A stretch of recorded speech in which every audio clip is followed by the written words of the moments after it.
Bapak sekalian, tema kita hari ini spesial ya, yaitu bagaimana terapi Quran mengatasi stres. Ada yang stres hari ini? Jadi kenapa tema ini diangkat? Ya, karena fenomenanya sekarang ini banyak sekali orang yang stres. Nah, kita lihat gambar ini nih. Fenomena orang zaman now, fenomena orang zaman sekarang. Ya, ada ciri khusus gitu. Orang sekarang, apalagi anak-anak yang kelahiran tahun 2000 ke atas, itu disebutnya apa? Generasi strawberry. Apa? Generasi cemen. Ya. Kalau ngelihat artis histeria, ya, seneng banget itu, giliran ada masalah kabur gitu, lembek, nangis. Bahkan ya, kebanyakan dari mereka itu inginnya bunuh diri aja ketika ada masalah. Jadi jiwanya rapuh gitu.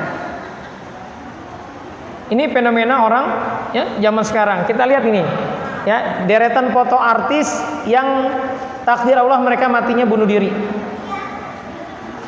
Yang atas itu foto siapa? Michael Jackson. Michael Jackson itu apa aja punya.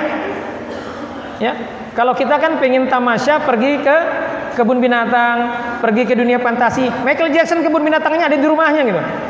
Dunia fantasinya ada di rumahnya. Jadi arena permainan ada di rumahnya gitu. Ya. Tetapi apa yang terjadi sama dia? Dia matinya overdosis. Overdosis apa? Obat penenang. Jadi hidupnya nggak tenang. Bahkan saking parahnya dia kehidupannya ya.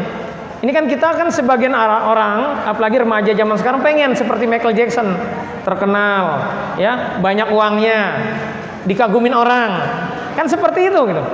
Tetapi kenapa orang yang kita inginkan matinya malah bunuh diri? Artinya kan dia udah hopeless dengan kehidupannya, putus asa gitu. Ya, Michael Jackson itu ya kita pengen terkenal, dia malah takut sekarang terkenal waktu masih hidupnya. Anaknya kalau kemana-mana dibungkus, dia pasangin helm ke kepalanya biar nggak dikenal anaknya. Ya. Jadi kemana-mana dia selalu ketakutan kalau didatengin orang gitu. Ini kan apa, di luar ekspektasi kita. Kita pikir dengan dia kaya, terkenal, bahagia gitu. Tetapi ternyata enggak. Matinya bunuh diri. Yang kedua, Robin Williams. Ini artis yang seringkali ini artis komedi. Ya, artis komedi, walaupun ada juga drama yang serius. Dia juga psikolog. Sering bantu orang yang punya permasalahan, menghibur orang yang punya permasalahan kehidupan gitu. Tetapi ternyata matinya gantung diri. Artinya apa? Dia stres dengan kehidupan. Yang bawahnya lagi nih. Ini kalau anak-anak zaman sekarang mungkin nggak kenal ya. Ibu-ibu ada yang tahu bu? Ini foto siapa bu? Ya? Itu penyanyi dia. Penyanyi dari Amerika namanya Tommy Page. Meninggal bunuh diri tahun 2017 gitu. Padahal kaya, ganteng. Tapi sayangnya dia ngelawan Allah. Dia nikahnya sama laki-laki LGBT ya, dan mati bunuh diri padahal kaya ya, terkenal gitu. Nah, jadi generasi sekarang itu cirinya adalah mudah stres dan ujung-ujungnya apa? Bunuh diri. Nah, kita kalau nggak paham konsepnya, ini bahaya buat ibu-ibu yang, apalagi ibu-ibu, bapak-bapak yang punya anak remaja. Remaja-remaja sekarang banyak yang gampang sekali stres. Kemarin saya nanganin pasien remaja 20-an tahun, 23 tahun, itu sudah 3 kali mencoba mau bunuh diri, tangannya disayat. Ya, tangannya disayat 3 kali. Kenapa? Karena frustasi. Pacarnya selingkuh gitu. Jadi mudah sekali generasi sekarang itu ya rapuh jiwanya, mudah stres dengan ujian kehidupannya. Dan ini bahaya. Dan Bapak Ibu sekalian, ini kebalikan dengan apa yang Allah ceritakan dalam Al-Quran. Dalam Al-Quran itu diceritakan para nabi, para rasul yang ujiannya Masya Allah beratnya luar biasa, tetapi tetap teguh, ya, tetap bahagia menjalani kehidupannya gitu. Nah, hari ini kita akan belajar kenapa mereka itu, para rasul, para nabi, para salafus soleh, para ulama, ya, orang-orang soleh itu tetap bahagia walaupun kondisi kehidupannya itu ya kalau menurut kita tidak bahagia, walaupun ujian kehidupannya berat gitu. Ya. Inilah yang kita bahas hari ini tentang bagaimana kita supaya tidak stres. Yang dampak berikutnya dari stres ini adalah kita burnout. Burnout itu stres ya yang sudah kronis, udah ke level depresi. Sehingga bawaannya bete aja, bawaannya males, tidurnya cukup tapi bangun tidur capek. Itu tanda-tanda yang kita stres. Ya, siap belajar hari ini, Bapak Ibu? Ya. Oke, kita mulai ya. Apa sih stres itu? Jadi Bapak Ibu sekalian, ya, penting ini kita memahami apa sih stres itu. Ya, jadi stres itu adalah reaksi tubuh ketika seseorang menghadapi tekanan, ancaman, dan suatu perubahan. Banyak orang pengen naik jabatan. Begitu naik jabatan, ya, stres dia dengan posisi barunya. Kenapa? Karena ternyata tidak sesuai harapannya. Pressure-nya dari atasannya, dari top manajemennya begitu kuat, sementara bawahannya sulit diatur. Nah, itu bisa membuat orang jadi stres gitu. Ya, jadi stres itu adalah apa? Reaksi tubuh ketika seseorang menghadapi tekanan, ancaman, dan suatu perubahan. Nah, stres terjadi ketika tuntutan yang diberikan lebih besar dari kemampuan mengatasinya. Banyak orang yang stres ketika dia merasa tidak berdaya, tidak punya solusi dari permasalahan kehidupannya. Nah, stres ini bisa dialami oleh siapa saja, oleh anak-anak maupun orang tua. Jadi siapa saja sangat mungkin bisa stres. Karena stres ini adalah bagian dari proses kehidupan yang apabila kita salah dalam penyikapan dan berlangsung lama, ya, maka ini akan berdampak kepada kesehatan. Akan drop kesehatan kita kalau kita stres terus stresnya nggak selesai-selesai gitu.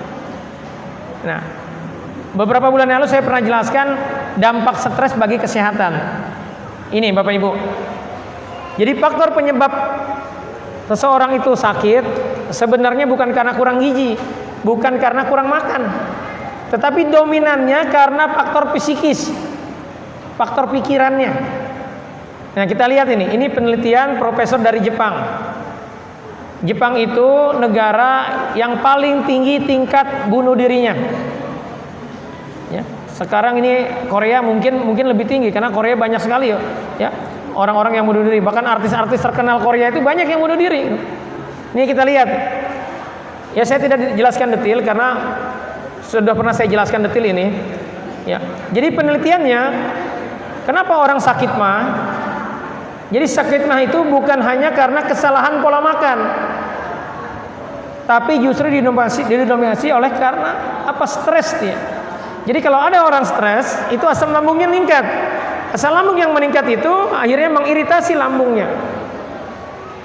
Terus hipertensi atau darah tinggi bukan hanya diakibatkan oleh terlalu banyak konsumsi makanan yang asin, tetapi lebih dominan karena kesalahan mengelola emosi. Ya. Dan seterusnya. Ya, nanti insya Allah saya share ini slide ini. Jadi Bapak Ibu sekalian, stres yang berkepanjangan akan berdampak kepada apa? Kepada kesehatan kita. Jadi kalau hari ini Bapak Ibu punya penyakit nggak sembuh-sembuh, ya sering sakit, mudah sekali sakit, merasa lemas, tekor energi, istirahatnya cukup tetapi lemas terus, ini jangan-jangan kita stres. Nah, kita cek nih, apakah kita stres? Kita lihat ini tanda-tandanya nih. Tanda orang yang mengalami stres. Yang pertama, merasa lebih sensitif dari biasanya. Suka tiba-tiba marah karena hal sepele. Jadi kalau Bapak Ibu ya mengalami hal ini tanda lagi stres. Dan Bu, datanya yang banyak stres itu justru ibu-ibu. Ya. Stres karena siapa? Surveinya yang bikin stres ibu-ibu adalah perilaku suami, yang kedua anaknya, yang ketiga mertuanya. Ya. Yang kedua, tanda orang mengalami stres adalah demotivasi. Ya. Jadi tidak termotivasi, merasa kurang energi, malas melakukan apapun. Pengennya mager aja. Ya, pengennya tiduran aja. Terus lelah sepanjang waktu. Nah, kalau kita mengalami ini tanda kita sedang stres. Ya. Ini obat apapun tidak akan mempan. Ya, karena apa? Permasalahan utamanya karena pikirannya. Yang ketiga adalah sulit fokus, sulit konsentrasi, suka bingung, terus disorientasi, nggak jelas mau ngapain, mau kemana, nggak jelas. Ya. Terus ya dampaknya apa? Performa kerja kita menurun. Yang keempat, mengalami perubahan mood yang sangat cepat. Pagi ceria, tiba-tiba siang marah-marah. Ntar malam ceria lagi, terus marah-marah lagi. Ya. Jadi perubahan moodnya itu sangat cepat sekali. Terus yang berikutnya, yang kelima, sulit tidur. Jadi pikirannya aktif. Ya. Ini bisa jadi karena kecemasannya yang tinggi. Ya. Terus yang keenam, sering sakit atau sakit terus-menerus. Nah, disebutnya psikomatis. Apa sih psikomatis? Penyakit karena cara berpikir yang salah atau negatif. Nah, sakitnya apa biasanya? Sakit kepala, ya nggak sembuh-sembuh, nyeri seluruh tubuh. Jadi orang stres itu badannya pada sakit. Terus nyeri ulu hati, jantung berdebar, terus tidak nafsu makan, sesak napas. Nah, itu tanda-tanda orang yang sedang stres. Nah, yang ketujuh, ini level yang berbahaya nih. Menarik diri dari lingkungan sosial. Tadi rajin ngaji, udah nggak mau ngaji lagi. Ya. Tadinya senang bermain, berkumpul, maunya di kamar aja. Nah, ini tanda kita sedang stres. Ya. Nah, kalau Bapak Ibu mengalami ini atau anak kita mengalami ini waspadalah. Karena kalau tidak segera diselesaikan, dampaknya akan kemana-mana. Gitu. Nah, pertanyaan berikutnya, kenapa sih orang bisa stres? Yang pertama, penyebab stres yang pertama adalah rasa khawatir terhadap sesuatu. Jadi dia cemas, khawatir ya dengan sesuatu. Ini penyebabnya karena dia overthinking ya. Nanti kita bahas ya. Yang kedua, tidak memiliki banyak atau kendali dari suatu situasi. Ya, kita punya masalah, tapi kita nggak punya solusinya, kebingungan. Nah, orang-orang seperti ini itu akan stres. Bapak-bapak ya butuh duit untuk bayar utang atau untuk masukin anaknya sekolah, tetapi nggak punya uangnya. Ini kalau kita tidak bisa menyikapinya, bisa stres seperti ini. Ya. Terus berikutnya penyebab stres yang ketiga adalah tanggung jawab yang dianggap sangat berat. Ya.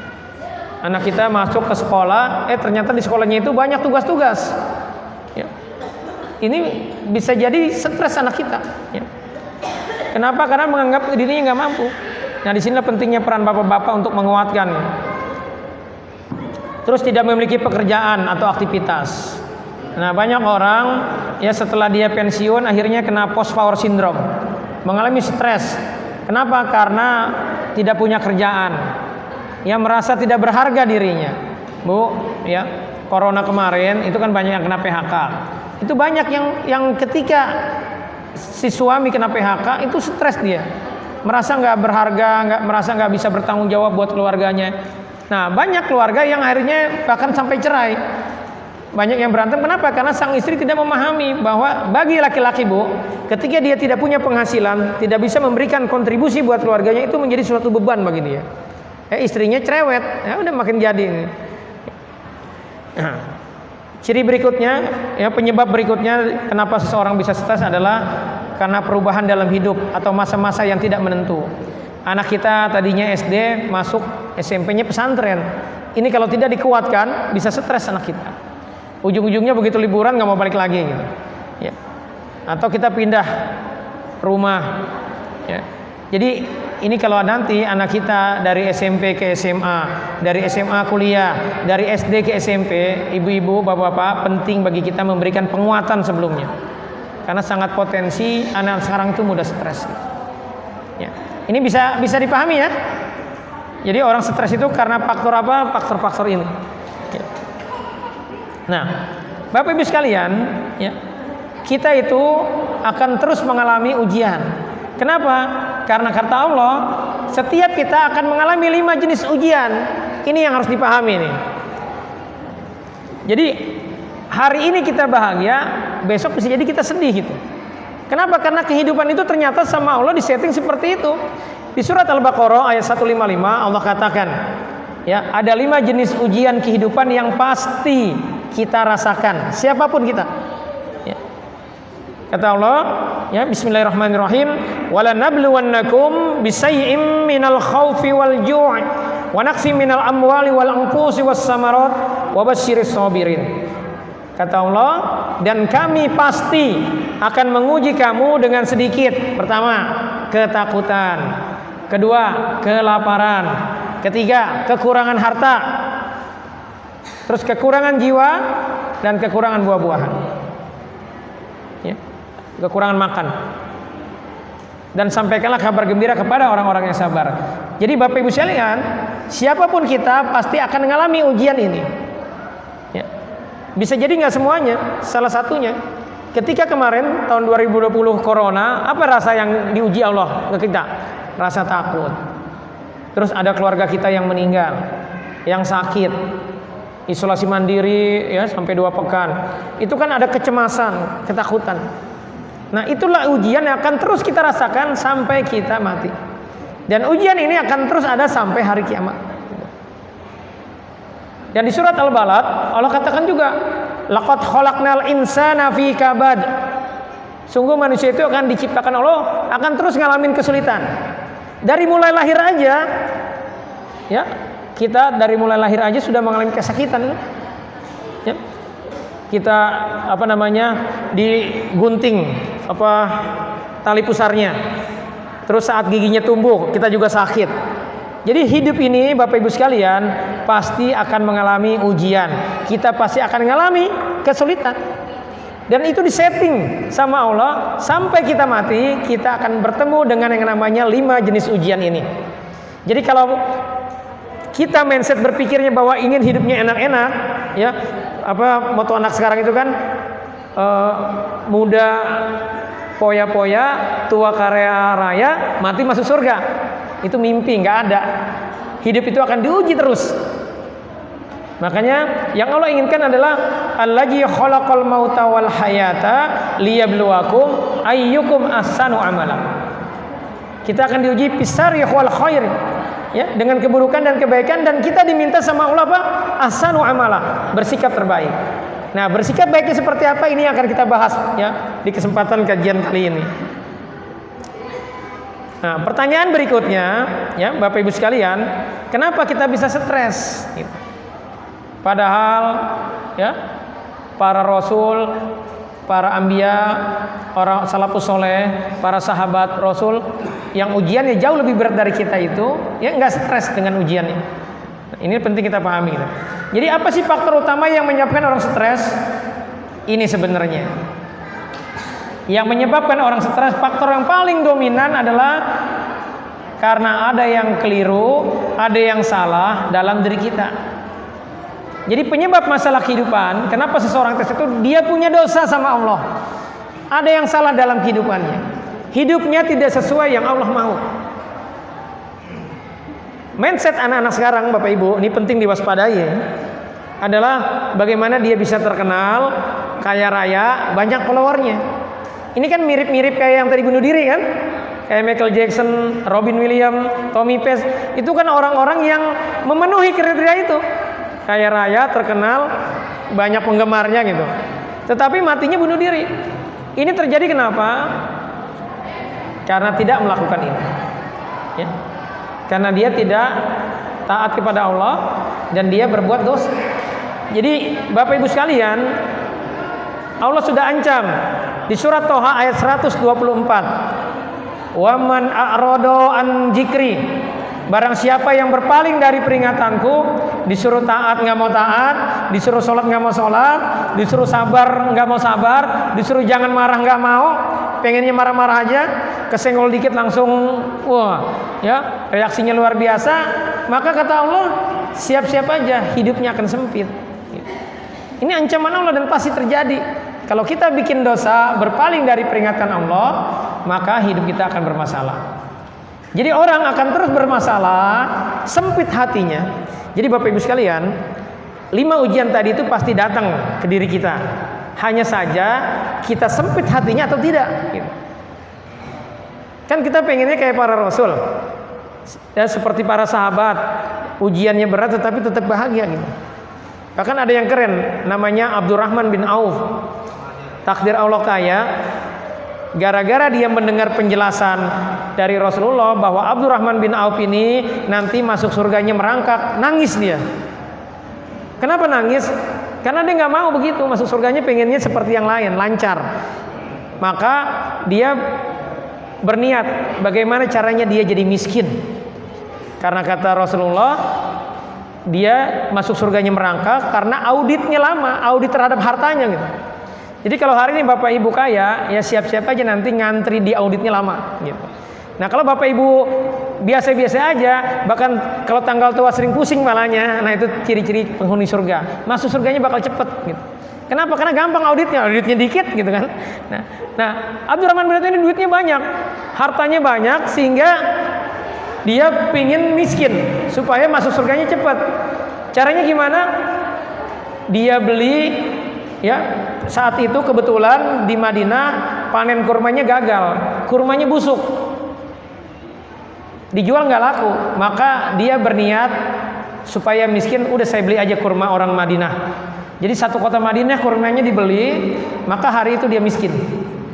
Tetapi karena semua takdir Allah, ya, beberapa hari kemudian datang utusan dari kerajaan Yaman. Ngapain kerajaan Yaman ini datang ke Madinah? Karena dengar kabar katanya di Madinah banyak kurma busuk, ya. Dan akan dibeli dengan harga 10 kali lipat dari harga pasaran gitu. Jadi kurma busuk dia berani beli 10 kali lipat, ya. Nah ini kan Masya Allah ya, Abdurrahman pengen miskin dengan beli kurma busuk supaya nggak bisa dijual kan, uangnya habis, hartanya habis. Tetapi takdir Allah, ya, Abdurrahman tetap kaya. Kenapa? Karena kurmanya laku 10 kali lipat. Jadi tadinya dia kaya, terus saat itu miskin, beberapa hari kemudian kekayaannya meningkat 10 kali lipat, makin pusing dia jadinya. Nah, tetapi yang kita ambil pelajaran dari sini adalah orang-orang dulu tidak menjadikan harta itu menjadi indikasi kebahagiaan. Harta itu menjadi orientasi kehidupan. Lalu apa kata kuncinya mereka? Nah inilah yang kita bahasnya. Jadi poin pertama yang ingin saya sampaikan, ya, kenapa seseorang itu stres? Karena dia punya dosa sama Allah. Hidupnya tidak tawazun dan kurang tazkiyah. Maksudnya apa tidak tawazun? Nggak mau belajar. Jadi seringnya salah bersikap. Bu, Pak, kalau kita dijahatin tetangga, kesel nggak Pak? Kesel. Pasti kesel, saya tahu. Ya, nggak enak pasti. Bawaannya pengennya apa ya? Ngebales.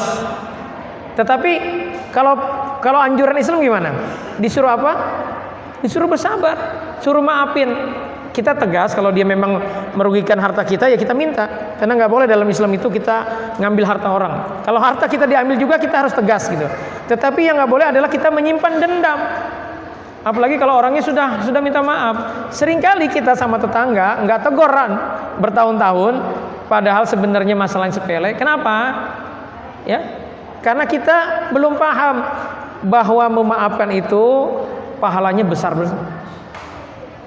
Kata Allah kan, wal kadziminal ghaidz, mampu menahan marah kalau orang masuk surga. Wal afina 'anin nas, mau memaafkan kesalahan orang lain. Kita nggak begitu.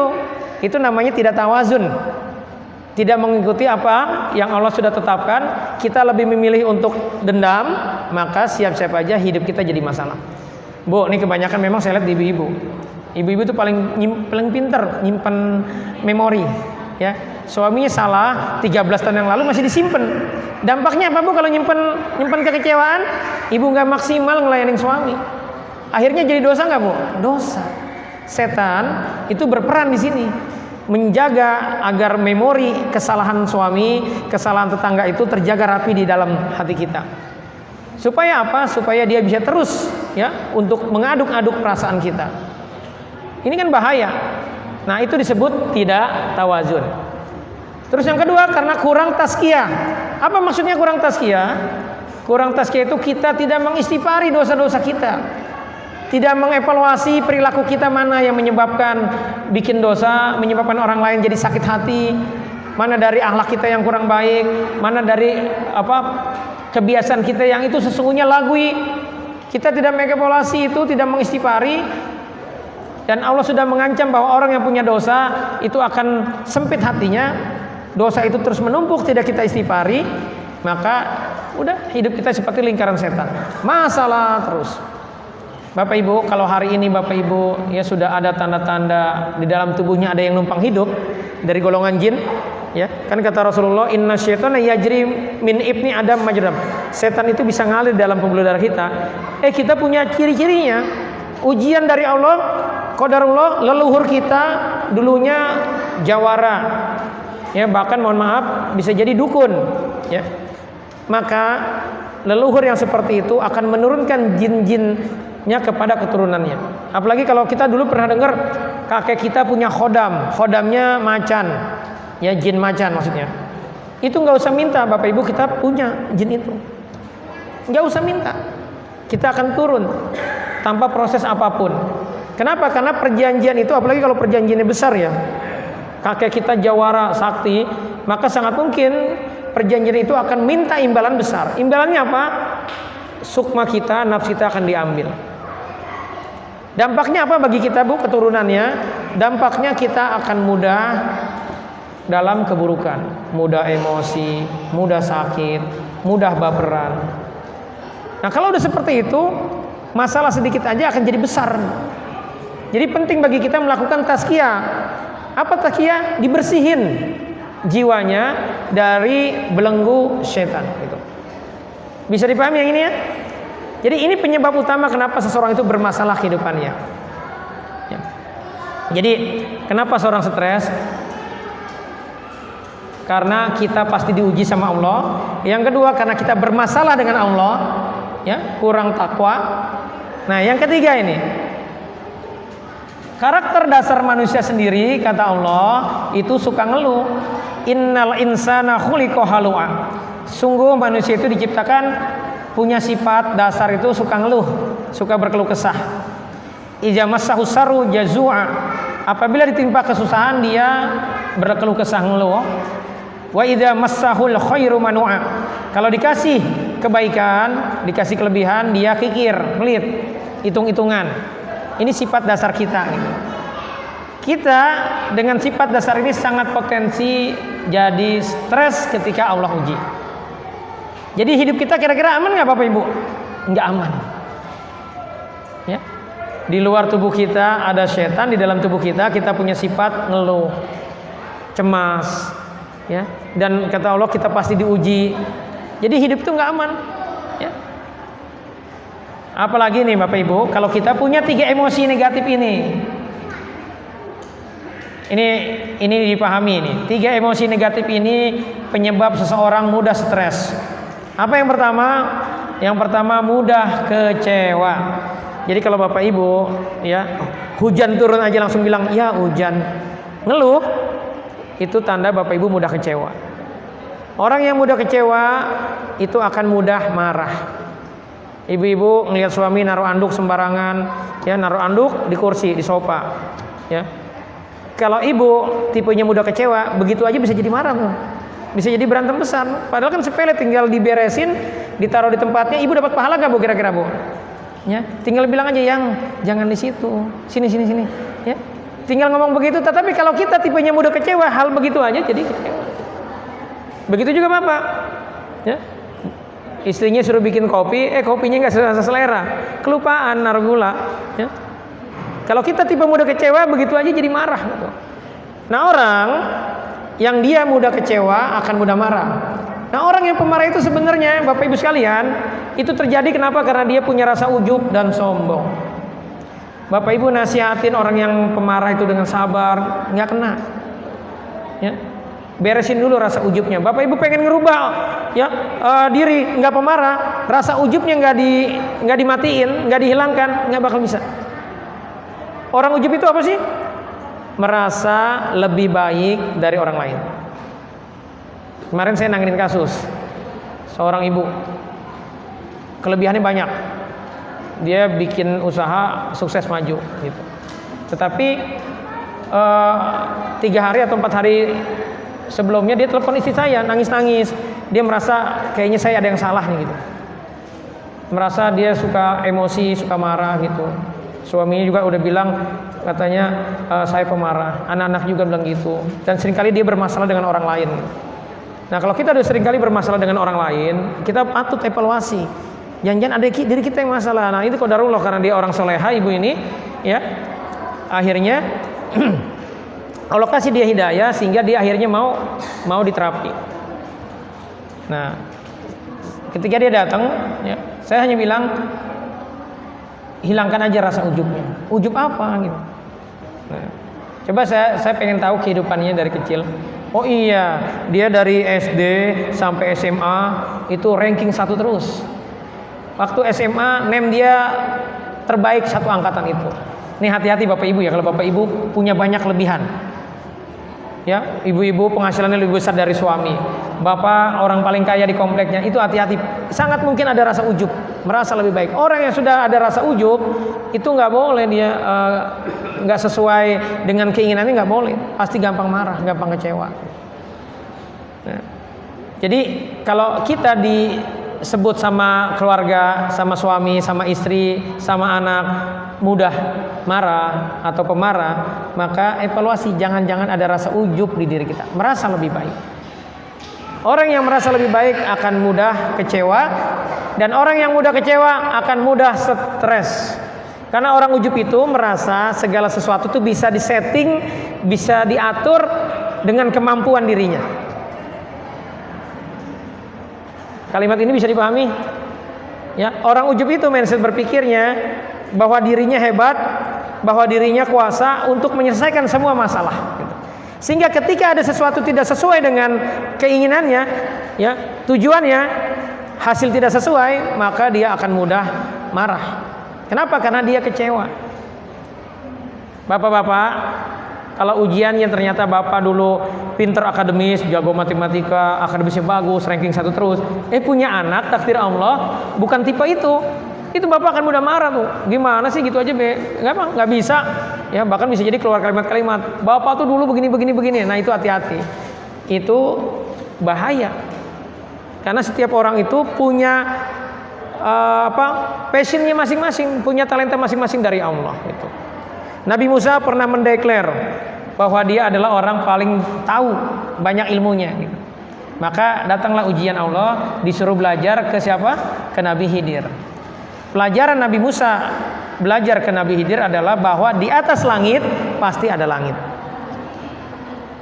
Jadi kalau kita membanggakan diri kita ujub, itu siap-siap aja mudah kecewa. Nanti jatuhnya apa? Jadi mudah hasad. Bisa dipahami Bapak Ibu ya? Jadi kalau Bapak Ibu mudah kecewa, itu akan pemarah, akan mudah marah. Dan ini yang harus diselesaikan adalah rasa ujub dan sombongnya.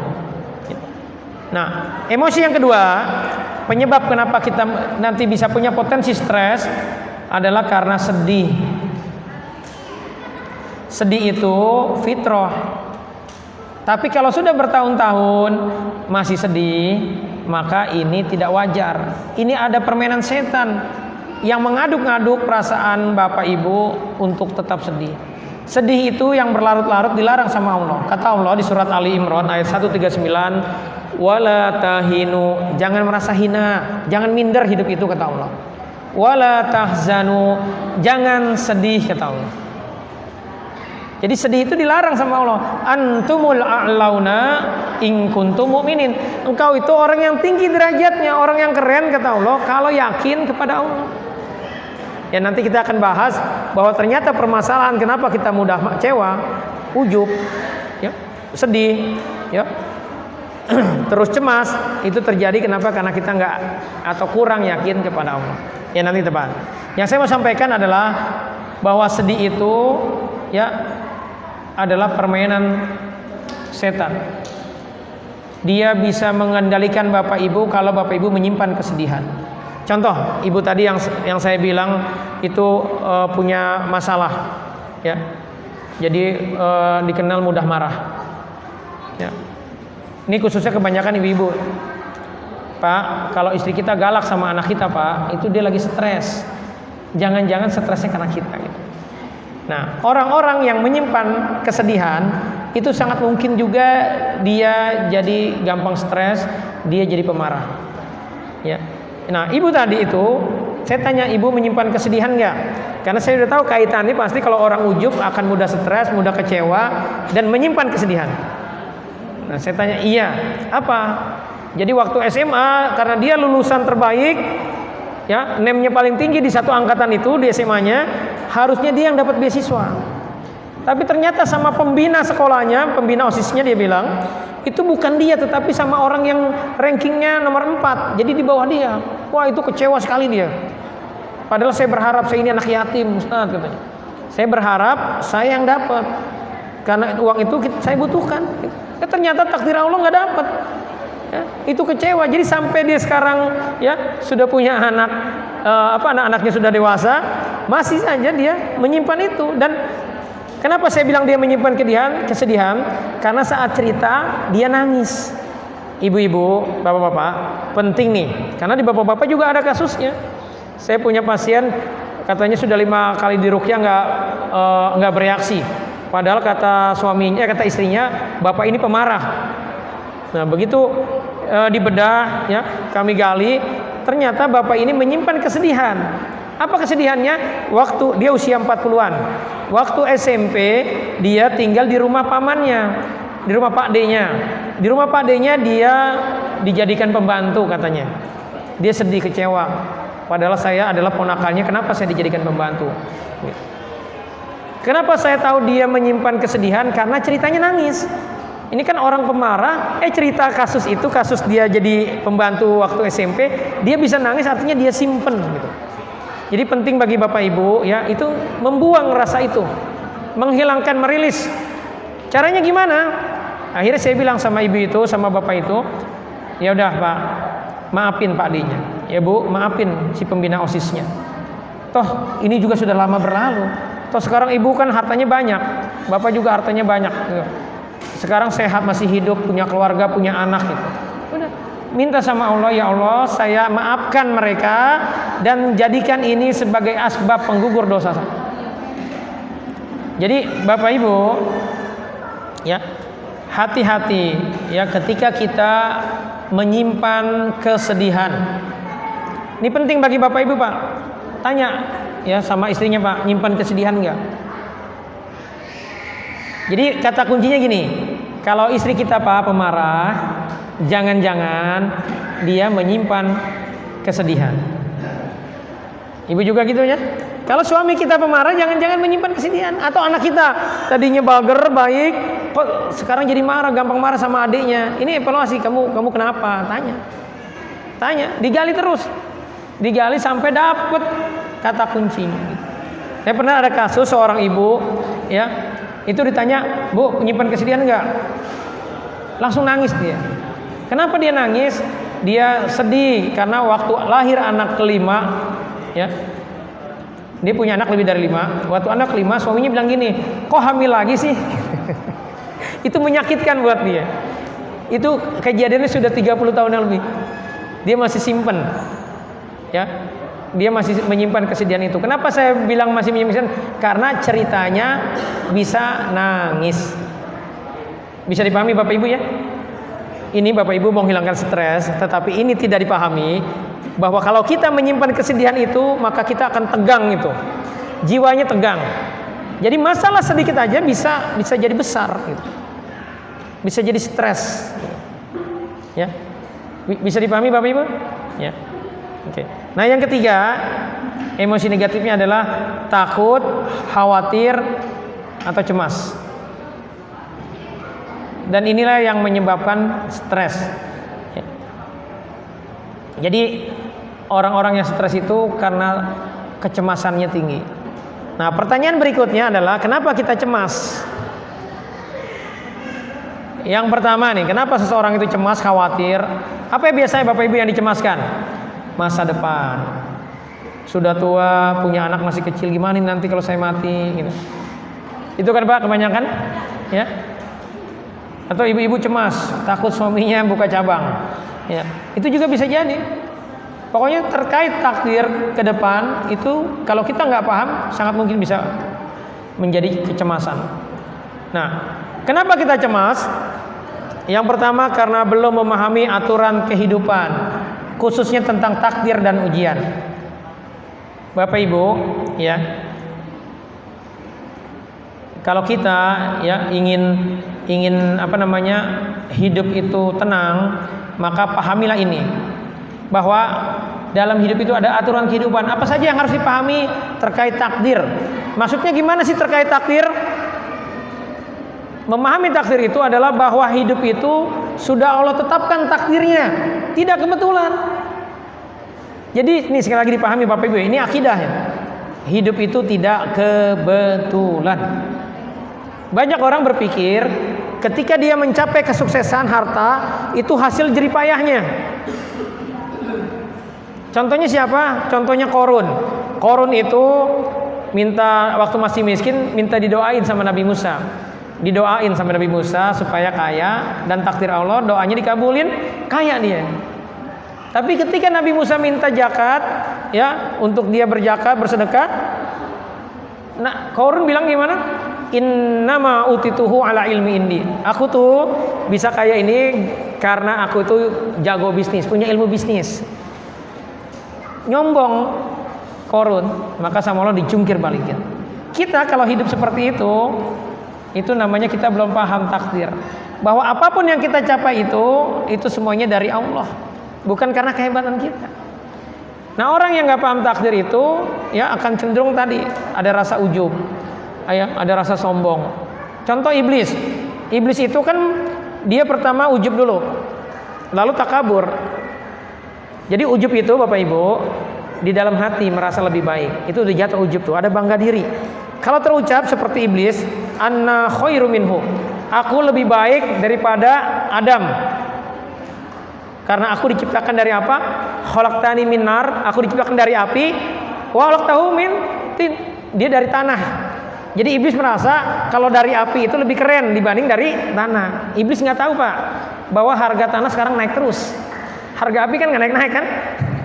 Ini bapak-bapaknya tegang ya. Paham nggak Bu? Ya.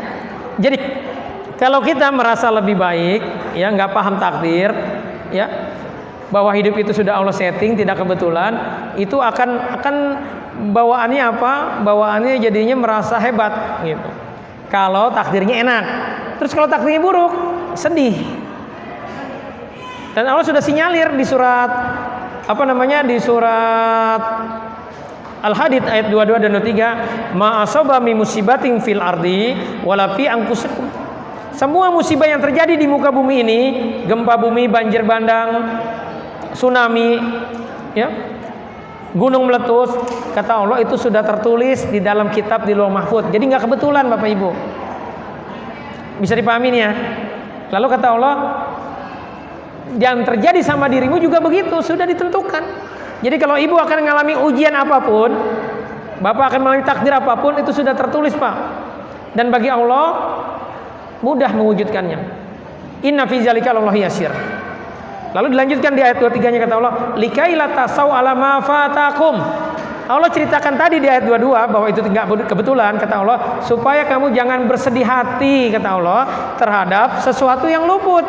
Wala tafrahu bima atakum, dan jangan bangga kalau dikasih kelebihan. Jadi Allah bilang jangan sedih kalau diuji, kalau sesuatu yang luput, ya, kena PHK misalkan Pak, jangan sedih. Tetapi juga Allah lanjutkan jangan bangga kalau dikasih kelebihan. Kok Allah bicara begitu sih? Bicara jangan sedih, tiba-tiba bicara jangan bangga, karena tabiat kita begitu.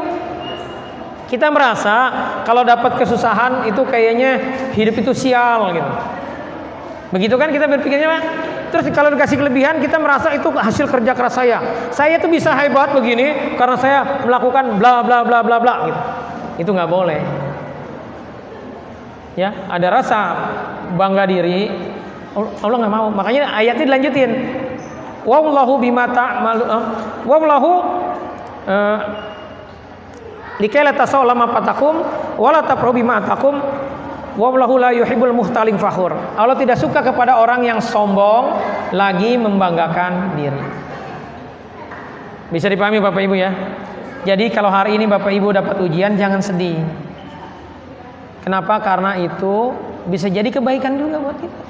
Bapak Ibu sekarang nih, biar ngajinya serius, buka surat An-Nur ayat 11. Itu surat cinta Allah buat Rasulullah dan Bunda Aisyah istrinya. Bunda Aisyah itu diuji sama Allah apa? Ya, Rasulullah dan keluarga Rasulullah. Ya, khususnya Bunda Aisyah itu diuji sama Allah. Apa ujiannya? Ujiannya dituduh berzina. Bunda Aisyah dituduh berzina. Ya. Jadi istri Rasulullah ini dituduh berzina. Itu setiap hari selama 40 hari kerjaannya Bunda Aisyah itu nangis saja. Coba Bapak Ibu, ya ketika difitnah seperti itu, sedih nggak? Sedih. Coba baca. Saya minta Ustaz Nana tolong dibaca surat An-Nur ayat 11. Ya.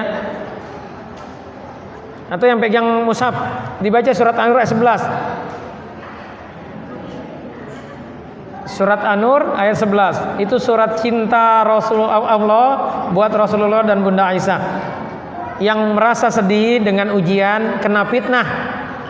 Dan itu fitnahnya lama ya, sampai 40 hari ya. Sehingga Rasulullah akhirnya karena kebingungan, ayat juga nggak turun-turun, Bunda Aisyah dipulangin ke rumah bapaknya Abu Bakar. Di rumah Abu Bakar mendengar. Nah, coba baca dulu deh. Baca dulu.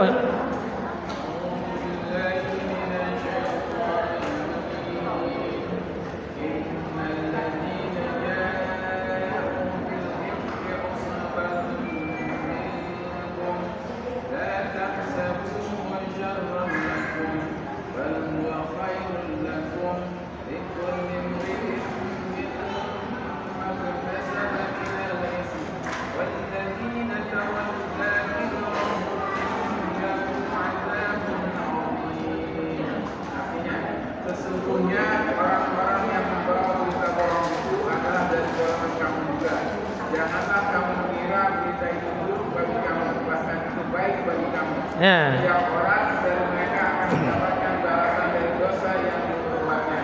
Dan barang siapa di antara mereka yang mengambil bagian terbesar dari dosa yang diperbuatnya, dia mendapatkan azab yang besar pula. Iya, Bapak Ibu, kan Bunda Aisyah sedih nih, diuji. Diuji dengan apa? Difitnah, Bunda Aisyah katanya berzina. Ya. Nih kata Allah, ya. Innal ladzina ja'u bil ifki usbatum minkum. Jadi sesungguhnya orang-orang yang membawa berita bohong itu, yang menyebarkan hoax itu, fitnah itu adalah dari golongan kamu juga. Jadinya orang dekat kita. Dalam prakteknya, Bu, Pak, yang nyebarin fitnah itu terkadang orang-orang terdekat kita gitu. Ya. Bapak Ibu pasti pernah ngalamin ini karena ini ayat ya, pasti akan bekerja sampai hari kiamat gitu. Jadi seringkali yang bikin fitnah itu orang-orang terdekat gitu. Nah ini terbukti. Jadi Abu Bakar itu ngedengar ya familinya yang dia kasih nafkah tiap bulan itu kedapatan lagi ngomongin, lagi apa? Lagi ngegosipin anaknya Bunda Aisyah. Lalu Abu Bakar apa? Marah. Lalu ngancem apa? Pokoknya nggak akan dikasih uang nafkah lagi. Gitu. Ya. Kita lanjutin dulu yang ayat 11-nya. Nah, terus kata Allah, la tahsabuhu sarrul lakum bal huwa khairul lakum. Nah, ini kata kuncinya. Janganlah kamu mengira berita itu buruk bagi kamu, bahkan itu baik bagi kamu. Di mana kebaikannya? Ya. Pahala yang besar dari Allah bagi orang-orang yang bersabar dengan ujiannya. Ya. Bapak Ibu bisa dipahami? Ya. Kita kan pengennya marah ketika kita dipitnah gitu kan. Tapi kata Allah itu baik bagi kamu karena itu nggak kebetulan. Allah bayar. Nah, Abu Bakar sempat marah dan ngancem. Kita lihat di surat 20 surat An-Nur juga. Ya. Ayat 22. Ya. Kata Allah, wala ya'talil ulul fadli minkum was-sa'ati ayyutu ulil qurba wal masakina wal muhajirina fi sabilillah wal ya'fu wal yasfahu. Jadi Abu Bakar ini ditegur sama Allah, ya. Dan janganlah orang-orang yang mempunyai kelebihan dan kelapangan di antara kamu bersumpah bahwa mereka tidak akan lagi memberi bantuan kepada kerabatnya dan orang-orang miskin, orang-orang yang berhijrah di jalan Allah. Dan hendaklah mereka memaafkan dan lapang dada. Bu, Pak, Abu Bakar menurut Bapak Ibu benar gak? Anaknya digosipin, dituduh berzina padahal itu nggak dilakukan, ya. Terus yang ngegosipin saudara kita sendiri. Kira-kira marah nggak Bapak Ibu? Pasti marah gitu. Berani-beranian gue hajar gitu kan, ya. Nah, Abu Bakar bilang pokoknya nggak bakal lagi dikasih uang bulanan. Lu berani-beranian gosipin anak gue, kira-kira gitu. Lalu ditegur sama Allah apa? Nggak boleh begitu, kata Allah. Nggak boleh ngancem-ngancem. Terus disuruh apa? Wal ya'fu wal yasfahu, maafin, lapang dada. Nih Bu, ini kebanyakan ibu-ibu. Ya udah saya maafin gitu. Tetapi ntar 2 tahun lagi diomongin lagi, ya, disimpan. Kan gitu Bu ya. Kebanyakan kita kan, ya, bilangnya maafin tapi disimpan. Yang Allah mau wal ya'fu, maafin, wal yasfahu, lapang dada. Lu udah lupain. Apa buktinya kalau sudah di lapang dada nggak diungkit-ungkit lagi? Gitu. Itu Abu Bakar Bu, begitu turun surat ini, itu langsung minta maaf sama saudaranya yang diancam tadi, minta maaf. Lalu dia istighfari, ya, perkataannya. Kenapa Abu Bakar mau minta maaf, mau mengistighfari? Karena yang negor langsung Allah. Abu Bakar takut nggak bisa masuk surga gara-gara ini. Gitu. Nah, kita seringkali kecewa dengan takdir. Bu, takdirnya berat gak Bu yang dialami Bunda Aisyah sama Abu Bakar? Berat. Diujinya apa? Dipitnah, berzina. Ini kan persis seperti ujiannya Bunda Maryam. Ustazah dia di kampungnya, ujiannya apa? Hamil di luar nikah. Itu kalau kita bisa stres tuh, bisa depresi itu. Ya Allah, tega bener sih gitu. Udah punya anak, orang kampung itu kan pengen ngebunuh Maryam, pengen dirajam karena sudah berzina gitu. Kan bisa jadi kalau Bapak Ibu jadi tetangganya juga pengennya marah aja sama Maryam. Kenapa? Karena nggak mungkin ada wanita bisa hamil tanpa disentuh laki-laki. Nggak mungkin gitu kira-kira. Tetangganya marah, pengen merajam. Bunda Maryam kabur ke hutan. Di hutan itu dibantu Allah bisa apa? Bisa melahirkan tanpa bidan. Ya. Jadi melahirkan tanpa bidan bisa gak sebenarnya? Bisa. Ya. Ya, atas pertolongan Allah.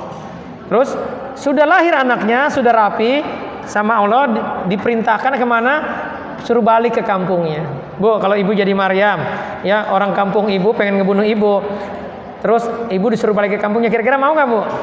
Oh, nggak bener gitu kan? Sama aja pengen nyuruh mati. Kan gitu logika kita gitu. Tapi Maryam berangkat nggak Bu ke kampungnya lagi? Berangkat. Pertanyaan saya, kenapa Maryam berangkat? Emang dia tahu nanti anaknya bakal bisa ngomong? Enggak tahu. Emang dia tahu nanti anaknya itu akan jadi nabi? Nabi Isa? Enggak tahu. Kok dia tetap berangkat? Nih Bu, ini kata kunci nih ya. Karena dia yakin, ridho dengan apa? Dengan janji Allah. Dia yakin bahwa Allah tidak akan menzalimi. Karena itu nih Bapak Ibu nih, ini kata kunci juga ini. Kalau kita pengen hidup tenang, pengen hidup bahagia, pertama, lakukan segala sesuatu itu karena Allah. Bapak Ibu datang ke sini, niatnya cuma nganterin temen, niatnya nggak enak sama istri Pak, ya, nggak enak sama suami, nggak enak sama panitia, maka itu di mata Allah nggak ada nilainya, rugi. Orang seperti ini yang beramal niatnya karena nafsu, karena nafsunya, karena dunia, nggak enak, itu akan kecewa karena nggak dapat apa. Ibu melakukan kebaikan, ya Pak, Bapak ngaji melakukan kebaikan, tapi niatnya bukan karena Allah, bukan mencari keridhaan Allah, nggak ada apa-apanya, nggak ada. Jadi yang pertama kalau mau bahagia itu pastikan aktivitas kita dari bangun tidur sampai tidur lagi harus karena Allah, bukan karena orang lain. Ibu melayani suami bukan karena suami, tapi karena itu perintah Allah. Jadi diniatin Bu. Bapak nyari nafkah Pak, bukan pengen kaya. Kerja, berangkat kerja niatnya apa? Mencari keridhaan Allah. Karena mencari nafkah itu wajib bagi laki-laki, bagi suami. Akhirnya bapak niat ya, berangkat kerja niat karena itu. Di tengah jalan bapak mati, ya kecelakaan, insya Allah matinya mati syahid. Kalau niatnya karena Allah. Apa sih cirinya niatnya karena Allah? Selalu berdoa. Emang bisa tidur niatnya karena Allah? Bisa. Makanya tidur itu pakai adab. Apa adabnya? Wudu dulu. Jadi pastikan tidur itu ada wudu. Terus baca ayat kursi. Ternyata takdir Allah ajal kita sampai nggak bangun lagi, insya Allah matinya husnul khotimah. Jadi pastikan kita niat karena Allah. Apapun itu, Bapak Ibu. Yang kedua, orientasinya akhirat. Jadi kalau kita melakukan sesuatu, tanya gini nih. Ini saya melakukan ini nih, ya. Saya ngumpul-ngumpul nih. Ini kira-kira dampak akhiratnya apa ya? Jadi Pak, kalau lagi sendiri Pak, kalau lagi sendiri tiba-tiba ada rangsangan pengen maksiat. Kalau orang yang orientasinya akhirat akan mikir gini, ini dampak akhiratnya apa ya buat saya? Kalau saya menjalankan kegiatan ini, kira-kira dampak akhiratnya apa ya? Nah, itu yang dilakukan oleh Rasulullah dan para sahabat. Niatnya karena Allah. Yang kedua, orientasinya akhirat. Jadi yakin dengan janji Allah. Terus berharapnya pahala di akhirat. Nah, yang ketiga, kata kuncinya kenapa Bunda Aisyah, Bunda Maryam itu mau berangkat lagi ke kampungnya? Karena dia apa? Ridho dengan takdir Allah.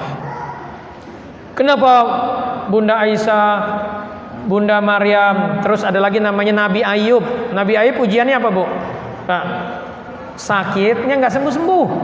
Ada yang bilang 16 tahun, ada yang bilang 18 tahun. Jadi sakitnya bukan lama, lama banget. Ya. Nabi Ayub kecewa gak dengan ujian itu? Enggak. Bahkan dia disuruh berdoa sama istrinya, dia malu. Dan akhirnya ya setelah 16 tahun baru dia berdoa. Ya. Anni masjid duru wa anta arhamur rahimin. Ya Allah, aku ini lagi sakit, aku terkena penyakit, dan Engkau adalah apa? Wa anta arhamur rahimin. Engkau adalah Sang Maha Penyayang dari semua yang penyayang. Jadi doanya sama Allah ditulis di dalam Al-Quran. Jadi Allah mau nih Bapak Ibu, kalau lagi sakit itu kayak Nabi Ayub. Nah, Nabi Ayub itu sakitnya absolut, dosis tinggi. Kata Rasulullah, kita nggak bakal kena penyakit Nabi Ayub karena kita nggak bakal kuat gitu. Tetapi yang Allah mau, Allah ceritakan dalam Al-Quran adalah bagaimana kita bersikapnya. Bersikapnya adalah apa? Ridho dulu dengan takdir Allah. Bapak Ibu, ya kalau kita menjalankan ini maka kita akan bahagia dunia dan akhirat. Jadi kata kuncinya, kalau kita dapat ujian, hal pertama yang harus dilakukan adalah apa? Adalah ridho.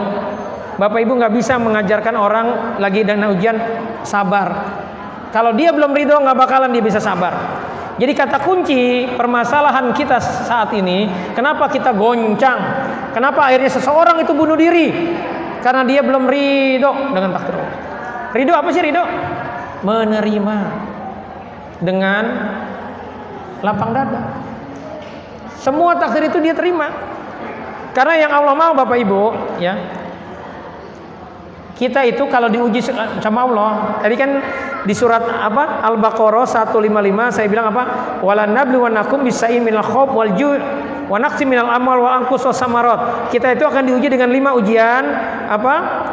Ketakutan, kekurangan apa? Kelaparan, kekurangan harta, kekurangan jiwa, dan kekurangan buah-buahan. Lalu kelanjutannya apa? Wabasyiris sabirin. Berilah kabar gembira kepada orang-orang yang sabar. Siapa dia orang yang sabar? Alladzina idza asabathum musibatun qalu inna lillahi wa inna ilaihi rajiun. Kalau lagi diuji, sedih, itu buru-buru ngucapin inna lillahi wa inna ilaihi rajiun. Artinya apa sih? Sesungguhnya semua itu dari Allah dan akan kembali kepada Allah. Dan orang-orang seperti ini adalah orang-orang yang ridho dengan takdirnya. Jadi dia mengucapkan istirja, innalillahi wa inna ilaihi rajiun. Jadi dia serahkan masalahnya kepada Allah. Jadi Bapak Ibu, kalau Bapak Ibu pengen hidup itu tenang, bahagia, apapun capaian hidupnya, apapun kondisinya, ini kata kuncinya ridho. Dari ridho inilah kita baru bisa apa? Bisa sabar. Dari ridho inilah baru kita jadi tenang. Dari ridho inilah baru kita bisa optimis menjalani kehidupan. Apa contohnya kalau kita belum ridho dengan takdir Allah? Contohnya apa? Contohnya adalah ini, kita punya 3 emosi negatif ini. Sedih. Tadi ada ibu ya udah 30 tahun masih menyimpan kesedihan karena nggak dapat beasiswa. Itu terjadi kenapa? Kok dia masih menyimpan? Karena belum ridho dengan takdir itu. Kenapa? Kok dia yang nomor 4, yang ranking 4? Saya kan yang nomor 1 rankingnya gitu. Bapak Ibu bisa pahami ini ya. Jadi yang bikin orang seringkali goncang dengan ujiannya karena dia belum ridho. Dia berpikir, orang yang sulit ridho dengan takdir ini berpikir bahwa Allah salah alamat, bahwa Allah tidur, bahwa masalah itu nggak bakal bisa selesai, nggak mungkin ini selesai. Kenapa? Karena dia nggak yakin dengan Allah. Orang yang seperti ini hidupnya tidak akan bisa bahagia, akan mudah stres. Itulah kenapa ya jangan sampai kita jadi generasi stroberi. Generasi stroberi itu permasalahannya apa? Bapak Ibu, orang-orang ini ya kenapa mereka bunuh diri? Karena mereka nggak yakin sama Allah. Mereka nggak ridho dengan takdirnya. Contoh yang Robin Williams ini kan katanya dia psikolog juga. Dia itu katanya meninggal kenapa bunuh diri? Karena dia stres dengan penyakitnya. Penyakit apa? Alzheimer. Ya. Terus dengan penyakit yang lainnya. Dia nggak ridho, ya. Padahal kata Rasulullah, orang sakit itu apa? Dosanya digugurin. Jadi Bapak Ibu yang nggak paham tentang takdir, yang nggak paham tentang bahwa hidup itu ya pasti diuji, pasti ada ujian, yang orientasinya belum akhirat, yang belum paham bahwa hidup ini kita punya musuh, yang pengennya kita menyimpan kesedihan, pengennya kita marah terus, maka akan mudah stres. Ya, sampai sini bisa dipahami ya. Jadi kalau mau bahagia, mau tenang, nggak stres hidup, niatnya harus karena Allah supaya nggak kecewa. Terus orientasinya akhirat, ada manfaatnya nggak buat akhirat kita. Terus harus ridho dengan takdir Allah, apapun itu. Bisa dipahami Bapak Ibu? Ya. Jadi kata kunci kalau pengen hidup tenang itu adalah ridho. Karena itu kalau kita lagi punya masalah, solusinya adalah ini Bapak Ibu. Bagaimana kita menghadapi ujian kehidupan? Yang pertama ridho dulu. Ridho itu apa sih? Udah diterima dulu. Karena setiap ujian itu kata Allah, la yukallifullahu nafsan illa wus'aha. Kita tidak bakal diuji, tidak akan dikasih masalah kecuali sebenarnya kita pasti sanggup. Bahasa lainnya apa Bu? Ujiannya pasti selesai. Ini ayat, maka dia akan bekerja sampai hari kiamat. Bapak Ibu yakin nggak dengan ini? Nih, coba saya tanya ya, Bapak Ibu ada yang nggak pernah nggak punya masalah 2 tahun, 5 tahun, 10 tahun yang lalu punya masalah? Bisa jadi saat masalah itu datang pengennya mati aja karena stres, karena sedih. Pertanyaan saya, masih sedih, masih stres dengan masalah itu? Jawabannya apa kira-kira? Enggak, lupa bisa jadi. Kenapa kok begitu? Karena itulah yang Allah setting dalam hidup ini. Jadi yang Allah mau itu kalau punya masalah, balikin sama Allah. Udah tenang aja, nanti juga ada solusi. Cukup Bapak Ibu ngucapin istirja. Apa istirja? Innalillahi wa inna ilaihi raji'un. Lalu yang kedua, evaluasi diri, muhasabah. Karena tadi, kenapa kita harus muhasabah, evaluasi diri? Karena tadi hidup itu bermasalah karena kita ada dosa sama Allah. Ya, nih di surat Ar-Rum kata Allah, Joharul fasadu fil barri wal bahri bima kasabat aidinas. Permasalahan kehidupan kita di dunia ini sebenarnya karena ulah kita sendiri. Sebagian ulah kita liyujikum barilaji amilu. Sebagian ulah itu Allah balas. Tujuannya bukan Allah jolimin kita, bukan. Tujuannya apa? La'alahum yarjiun. Supaya Bapak Ibu kebingungan, stres, pusing, akhirnya minta tolong sama Allah. Akhirnya yang tadinya nggak mau sholat. Yang tadinya senang maksiat, berhenti maksiatnya. Yang tadinya pemarah, jadi berhenti marah-marah. Terus di ayat berikutnya di surat Asy-Syura ayat 30, wa ma asabakum min musibatin fabima kasabat aydikum wa yafu an katsir. Dan apa saja musibah yang menimpa kamu, maka adalah disebabkan oleh perbuatan tanganmu sendiri, dan Allah memaafkan sebagian besar dari kesalahan-kesalahan. Jadi yang Allah mau, ya, ketika kita punya masalah adalah apa? Pertama ridho, yang kedua muhasabah, evaluasi. Apa dosa saya sama Allah sehingga saya jadi sempit seperti ini?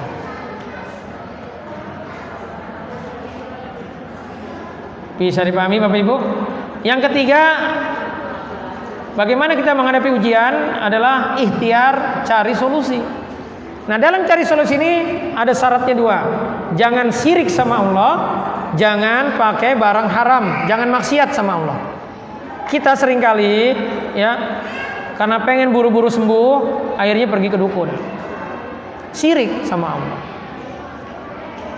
Betapa banyak saya menemukan, bahkan ini para ustadz, ketika dia kena korban sihir, akhirnya perginya kemana? Ke dukun. Padahal ke dukun itu 40 hari sholatnya nggak diterima. Dan itu dosa besar karena syirik. Terus juga kalau kita sakit, kita harus selektif Bapak Ibu, obatnya ini halal nggak? Kalau obatnya itu dari unsur haram, dari babi misalkan, dari sesuatu yang nggak baik, ya, maka jangan kita pakai. Terus kita sudah ridho, sudah muhasabah, evaluasi diri, kita perbaikan, kita istighfari dosa-dosa kita juga ikhtiar berobat, ya. Maka selanjutnya kita sabar dan tawakal, kita serahkan sama Allah. Ternyata kita nggak sembuh, ternyata mati dengan penyakit itu bukan berarti ya gagal, tetapi sesungguhnya Bapak Ibu dosa kita sudah habis. 2 minggu yang lalu ya saya sudah sharekan di grup, istrinya Ustadz Ihsan Tanjung meninggal, usianya 60 lebih, mungkin sudah 70. Nah, keluarga sepakat dimakamkan di satu kuburan dengan anaknya yang meninggal 3 tahun yang lalu. Anaknya perempuan, sudah berkeluarga, meninggal usia belum 40 tahun. Nah, saat kuburannya digali, ya, ternyata jasad anaknya yang 3 tahun lalu meninggal masih utuh. Ya, saya dikasih lihat fotonya, kain kafannya masih utuh, Masya Allah. Saya tanya, ya, waktu itu yang ngasih tahu guru saya, Ustadz Rosyad, kira-kira amalannya apa orang ini? Kata Ustadz Rosyad, orang ini dulu korban sihir, ya, berobat kemana-mana, nggak sembuh-sembuh, dan meninggal 3 tahun yang lalu dengan penyakitnya. Gitu. Nah, qadarullah itu hari apa? Hari malam Ahadnya saya ketemu, datang tamu yang satu komplek dengan yang orang jasadnya utuh ini, ibu yang jasadnya utuh ini. Saya tanya apa amalan dia, kok bisa gitu? Biasa aja, gitu. Bahkan mohon maaf ya, dia bercerai dengan suaminya gitu. Kok jasadnya bisa utuh? Jadi confirm bahwa karena dia sama Allah diuji dengan sihir, sakitnya nggak sembuh-sembuh sampai meninggal, itu kan luar biasa, kan? Luar biasa sedihnya pasti dia. Dan asbab itulah kalau menurut guru saya Ustadz Rosyad yang menyebabkan ya ibu itu jasadnya utuh. Allah ridho, dia meninggal syahid insya Allah.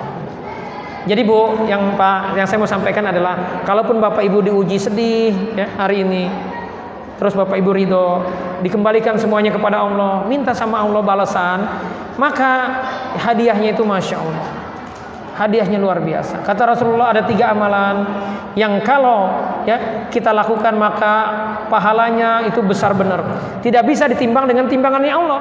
Yang pertama puasa Ramadan. Yang kedua apa?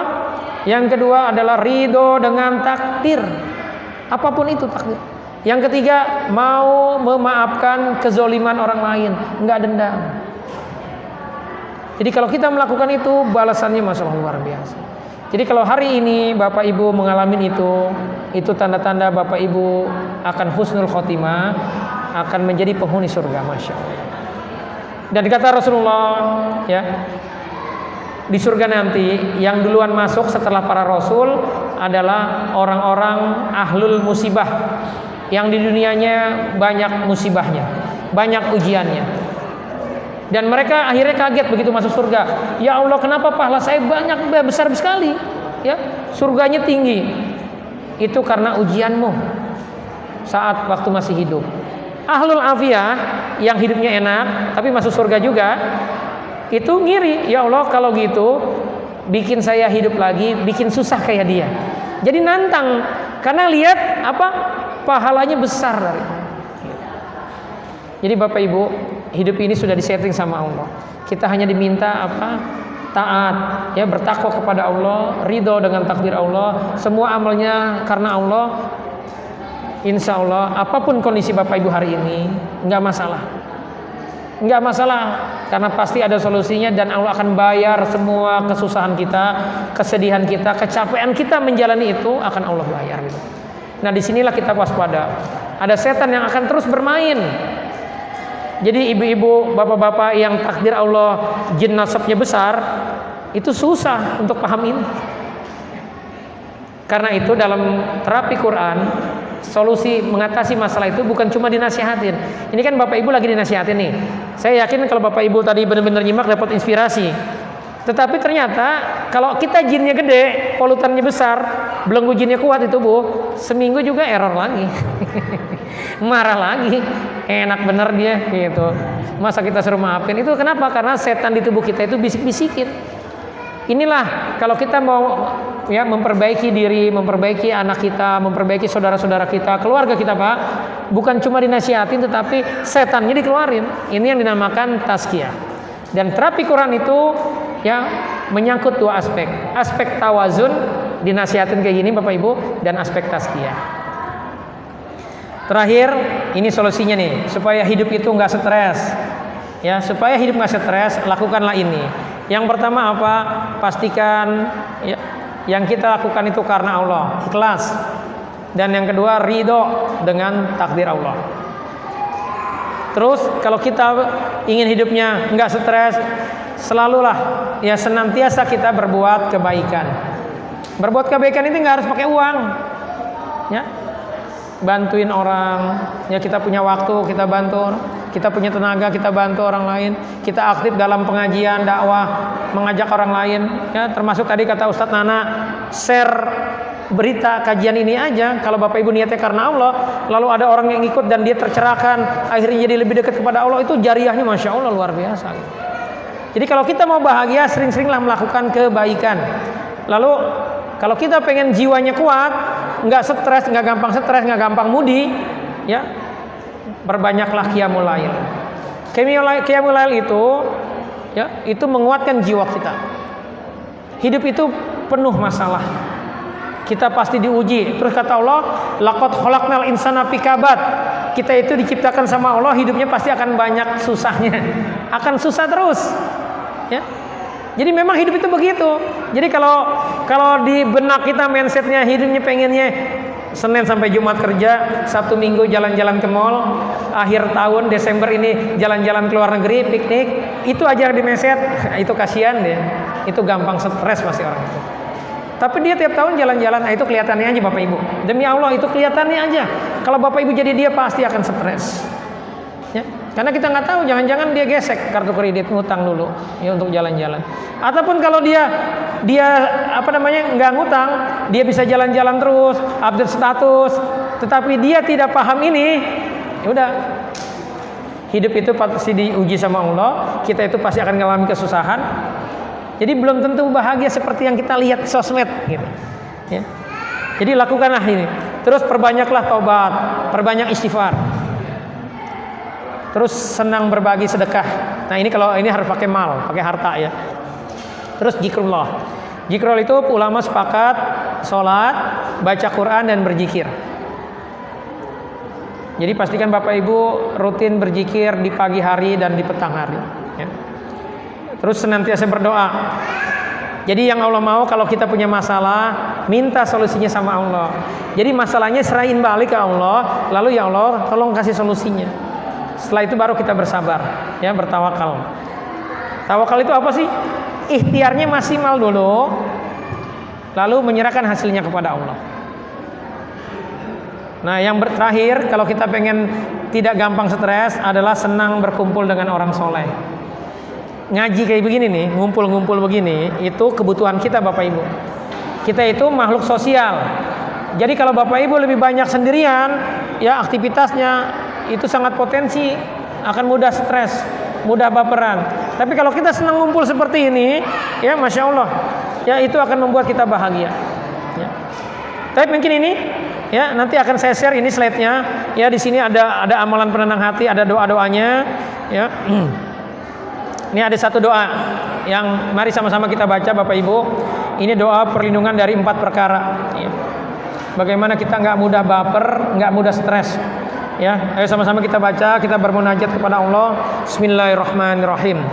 Allahumma inni a'udzubika min ilmin la yanfa' wa min qalbi la yakhsha wa min nafsi la tasba' wa min da'watin la yustajabu laha. Ya Allah, aku berlindung kepadamu dari ilmu yang tidak bermanfaat, dari jiwa yang tidak pernah puas, dan dari doa yang tidak dikabulkan. Amin ya rabbal alamin. Baik, wallahualam bishawab, Bapak Ibu, ya. Ini yang bisa saya sampaikan. Saya kembalikan kepada pembawa acara. Assalamualaikum warahmatullahi wabarakatuh.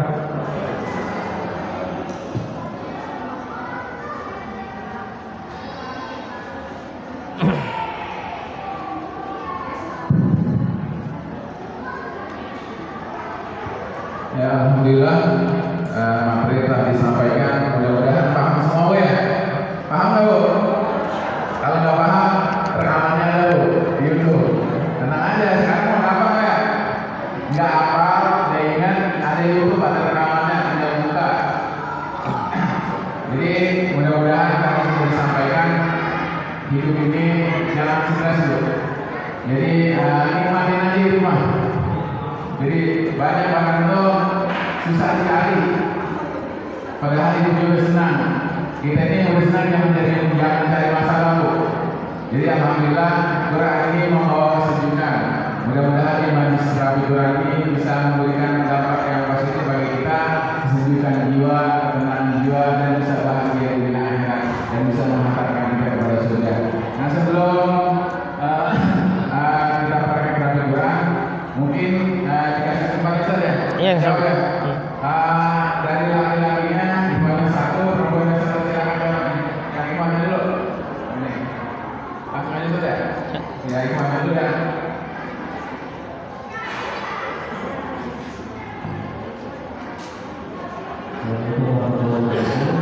Waalaikumsalam warahmatullahi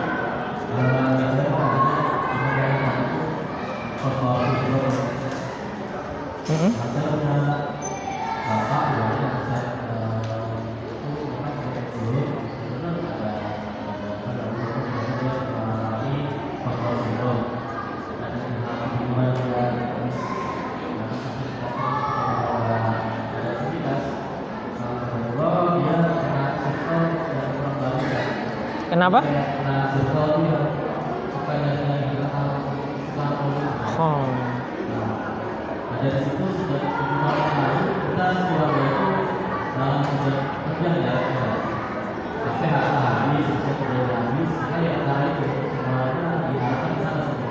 Nah, itu dia juga secara psikologis tapi dia tetap merasa punya keyakinan kalau jalan itu benar gitu. Justru kalau mereka ini menyadarkan membajut adalah milik setan. Kasih apa segala itu kita masih cari tahu kenapa dia bisa sama cerita itu. Karena itu dia punya historical orang tua yang itu punya dasar itu. Dari situ saya lihat jadi dia merasa saya mungkin lebih bilang percaya itu merasa tahu. Sekarang posisinya sesuatu yang Ya.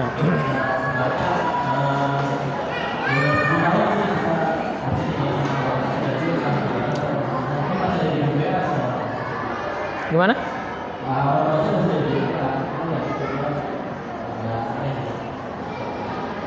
Oke. Iya gimana? Iya gimana kalau ada orang seperti ini ya, sudah pensiun, post-paro sindrom, sekarang ikut-ikutan jadi aliran nyari harta karun ya, uangnya habis. Yang pertama adalah kita sebagai anaknya doakan kebaikan. Nah, tadi solusi kalau kita ingin menyelesaikan masalah selain dinasihatin diapain? Terapi Quran. Ya. Jadi terkadang butuh orang ketiga untuk nasihatin. Nah, orang ketiga ini harus yang dia mau dengar. Itu bisa kakaknya, bisa orang tuanya, bisa sahabatnya, bisa siapapun. Nah, pengalaman kami kalau ada kasus-kasus seperti ini, bawa aja tuh terapi. Niatin nih Pak, nih biar Bapak husnul khotimah. Jadi gini, mohon maaf, dia sholat. Nah, kalau dia sholat, insya Allah ya, Bapak Ibu ini kata kunci ya, kita bersabar dengan orang-orang yang sedang bermasalah, itu adalah kebaikan.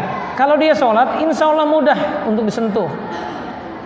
Mungkin selama ini belum ada yang nyentuh, jadi bawa aja dia untuk terapi, ya, ya kita doakan semoga ketika di terapi itu semua yang bikin dia seperti itu ya bisa Allah hilangkan gitu. Ya, sederhananya seperti itu kira-kira. Ya. Jadi kalau dibiarin aja, ya kita cuman dumel, kesel, ya nggak dapat solusi. Jadi diterapi aja, ya insya Allah. Ya, nanti dengan diterapi itu akan dihilangkan sobat-sobat pemikirannya. Ya. Ini masalah aneh. Tadi juga ada ngomong gini. Dari kata yang jelas, sampai habis. Jadi mau nyari solusi malah nambah masalah. Sama juga di pengobatan terapi Quran juga atau ini ya banyak orang pengen nyari solusi kesembuhan lewat jalur kesembuhan, ternyata dia lari ke dukun malah dirinya habis, sembuh enggak, malah tambah penyakit. Dan ini yang mesti kita sosialisasikan kepada teman-teman kita, tetangga kita, ya tadi lewat Facebook, lewat YouTube tadi, supaya masyarakat kita paham bahwa kita itu punya senjata yang luar biasa, Al-Quran, tapi nggak tahu cara menggunakannya. Nah, sama orang punya HP keren, tapi gaptek, samaan sama HP biasa. Karena apa? Keren HP-nya itu dia nggak bisa makainya sama. Quran itu sesuatu yang luar biasa. Quran itu mukjizat. Jadi mesti ada orang yang bisa mengasih tahu caranya begini. Nah, Quran ini bisa memberikan solusi tadi. Oke, dari ibu-ibunya yang mana silakan. Betul. Siapa?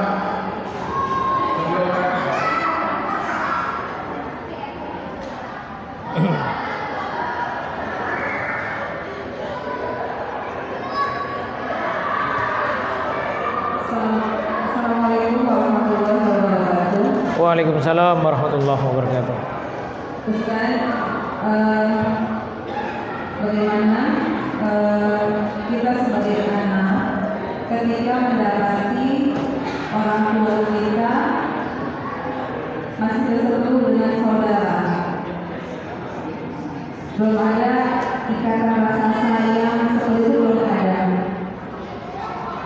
Yang ada kadang banyak kemarahan yang dicurahkan dari orang tua kepada anak. Kemudian si adik atau kakak pun juga sama seperti itu. Jadi ada kemarahan yang dicurahkan kepada anak. Jadi belum lekat gitu loh, belum lekat antara hubungan adik ke kakak, keponakan dan keponakan dan saudara itu seperti itu, belum lekat. Kemudian buat kami yang sudah mengenal Quran ini, bagaimana cara kami melekatkan cinta di antara hati orang tua kami dengan saudara, dengan keponakan seperti itu, Ustaz. Apalagi misalnya kalau kita berdekatan. Dan kita melihat, jadi rasanya kita pun jadi kayak ada penyakit hati, karena sana orang tua sendiri juga saudara seperti itu, Ustaz. Terima kasih, Ustaz. Assalamualaikum warahmatullahi wabarakatuh. Waalaikumsalam warahmatullahi wabarakatuh. Bapak Ibu sekalian, ya bersyukur kita bahwa Allah jadikan kita umat, satu-satunya umat yang dapat warisan dari Rasulnya. Warisannya apa? Al-Quran. Dan Al-Quran itu solusi dari semua permasalahan. Nah, di Al-Quran Bapak Ibu kita diajarkan terkait tentang ini semua. Takdir, ujian, akhirat, dan ada gangguan syaitan. Semua perselisihan patut kita curigai ada setan yang bermain. termasuk yang menghembuskan kita untuk hasad, benci, marah dengan orang lain, itu ada permainan setan. Maka solusinya adalah ya, kita perkenalkan mereka dengan terapi Quran. Kita jelaskan bahwa ini harus diselesaikan. Ya, Rasulullah ya bisa merubah seorang Umar yang tadinya katanya keras jadi lembut. Ya, bisa menyatukan antara kaum Muhajirin dengan kaum Ansor. Kenapa kaum Ansor, orang-orang Madinah itu bisa ridho dengan kaum Muhajirin, orang-orang Mekah, bahkan berbagi harta, bahkan sebagian menawarkan istrinya. Kok bisa seperti itu? Kenapa? Karena ini rumusnya nih Bapak Ibu. Ini juga rumus memotivasi anak. Rumusnya karena mereka diyakinkan kepada Allah. Jadi yakin dengan janji Allah. Terus yang kedua, orientasinya dirubah jadi akhirat. Bahwa kita pasti mati dan kematian itu akan dimintai pertanggungjawaban. Jadi kita harus berbekal. Kalau hari ini kita masih berantem terus, ini masalah buat akhirat kita. Bisa su'ul khotimah kita. Kuburannya bisa sempit nanti. Nah, diceritakan itu semua. Janji-janji Allah diceritakan, ya. Maka dengan nomor 1 dan nomor 2 ini, Rasulullah sukses membuat sahabat itu jadi semangat. Ya, bahkan ada namanya sahabat Ikrimah, anaknya Abu Jahal. Itu dulu orang yang paling jahat, ya. Tetapi setelah dia masuk Islam, paham, ya, itu dia rela ya menjadi pasukan pendobrak di Perang Yarmuk dan mati dengan puluhan anak panah. Kenapa dia bisa berani seperti itu? Karena dia yakin dengan janji Allah dan orientasinya adalah akhirat. Sederhananya gitu kira-kira. Nah, bagaimana kita masuknya menjelaskannya? Kasih kebaikan dulu. Bapak Ibu, hati itu disetting sama Allah senang dengan kebaikan. Jadi kalau kita ingin merubah sesuatu, ya, seseorang, anak, orang tua, suami, istri, maka kasih dulu kebaikan. Apa kebaikan yang pertama? Didoain. Kebaikan kedua, bawain hadiah. Kasih hadiah, terus saja. Jangan dinasihatin dulu, kasih hadiah, kasih kebaikan. Rasulullah itu sebelum jadi Rasul, sebelum diangkat jadi Rasul, orang yang baik. Bahkan dapat gelar apa? Gelarnya Al-Amin, orang dipercaya. Pernah kejadian Rasulullah mau berangkat sholat, disambit sama anak muda, sambit kotoran. Sehingga akhirnya Rasulullah pulang lagi ganti baju. Rasulullah nggak marah. Begitu anak itu sakit, ini anak orang Yahudi ya, anak sakit, Rasulullah yang pertama kali jenguk, kasih hadiah. Dia tersentuh dengan itu. Dan akhirnya anak Yahudi ini kan sakit. Sebelum meninggalnya dia masuk Islam dulu. Dan bapaknya itu mengizinkan, bapaknya masih Yahudi, bapaknya akhirnya mengizinkan anak ini masuk Islam. Jadi apa yang dilakukan Rasulullah? Didoain, dikasih hadiah. Orang kalau sering dikasih hadiah hatinya lembut sama kita. Ya, jadi hatinya dulu dipegang. Nanti kalau hati ini dipegang, pelan-pelan kita masukin terapi Quran, kita nasihatin. Insya Allah selesai. Dan niatkan kita melakukan itu karena Allah. Jangan fokus ke hasil. Karena terkadang dakwah itu butuh proses.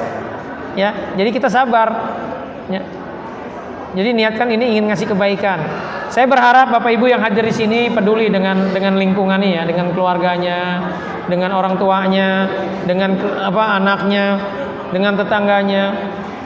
Karena kita itu butuh berjamaah untuk masuk surga. Kita butuh kebaikan. Kata Allah ada 4 syarat kalau nggak ingin rugi hidup ini. Ya, ini surat Al-Asr. Wal 'asr, demi masa, innal insana lafi khusr. Hidup itu akan rugi kalau tidak melakukan 4 hal ini. Yang pertama, illal ladzina amanu. Kita diminta yakin sama Allah. Beriman itu yakin sama Allah. Yakin dengan janji Allah. Ya. Ciri orang yakin itu dia berharap, dia berdoa, dia nurut. Maka yang kedua syaratnya wa amilus sholihat, mau melakukan amal soleh, melakukan ketaatan kepada Allah, berbuat baik. Tapi ini baru soleh pribadi, nggak cukup kata Allah kalau mau sukses. Kalau nggak mau rugi hidup itu harus melakukan yang ketiga. Apa yang ketiga? Wa tawassaw bis sabr, menasihati dalam kebaikan, mau peduli sama orang lain, mau berdakwah, mau minimal nih tadi yang diminta sama panitia mau bantu kegiatan kita ini. Di luar sana Bapak Ibu sekalian banyak orang kebingungan menyelesaikan masalah kehidupan. Padahal Al-Quran itu adalah solusi. Nah, Bapak Ibu harus peduli kalau mau hidup ini tidak rugi. Jangan hidup cuma rumah kantor. Ada satu waktu aktivitas kita peduli sama orang lain, membantu orang lain. Wa tawassaw bil haq itu kata para ulama artinya adalah kita mau berdakwah, ngajak orang lain untuk taat sama Allah. Nah, yang keempat, wa tawassaw bis sabr. Kita diminta sabar menjalani itu semua. Jangan fokus sama hasil. Hasil itu urusan Allah. Rasulullah pernah sedih dakwah bertahun-tahun di Mekah, yang ikut orang miskin, para budak, pengikutnya sedikit. Turunlah surat Nuh. Surat Nuh itu pesan dari Allah apa? Nabi Nuh itu ibadahnya jadi nabinya lama, bukan lama banget. 1000 tahun dikurang 50, 950 tahun. Pengikutnya berapa, Pak? Nggak sampai 100 orang. Kalau bahasa kita apa? Ngapain aja loh gitu, tidur loh gitu kira-kira ya. Tetapi apakah Nabi Nuh gagal di mata Allah? Enggak. Karena urusan hasil, urusan Allah. Dan Allah tulis di surat Nuh itu apa? Dia dakwanya apa? Laila wan nahar. Jadi Nabi itu dakwanya kata Allah siang malam, nggak tidur, nggak males. Tetapi kok pengikutnya dikit? Urusan hasil, urusan Allah. Kira-kira gitu. Bisa dipahami? Ya, kira-kira kita Bu ya. Ya, semoga ini jadi penguatan. Ini sudah jam 11. Kita butuh praktek. Oke, cukup ya. Kita lanjut dengan praktek. Bapak Ibu silakan.